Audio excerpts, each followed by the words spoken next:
Ola, vimos desta terceira rolda de contactos coa oposición neste proceso de elaboración dos orzamentos do 2016. Tivemos unha primeira reunión co Partido Popular onde nos trasladou que discrepa no fondo da proposta orzamentaria de Compostela Aberta. Nos parece comprensible que discrepe da nosa proposta, xa que a nosa visión de políticas públicas, as nosas prioridades orzamentarias son diferentes ás do Partido Popular.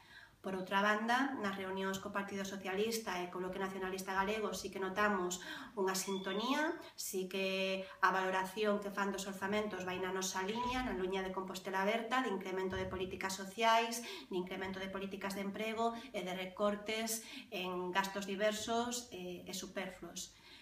Quedamos de trasladarlle máis información relativa ás partidas de políticas sociais e de emprego, as accións concretas que temos en mente desenvolver durante o 2016, ter unha reunión nos próximos días que esperamos con ganas e optimismo.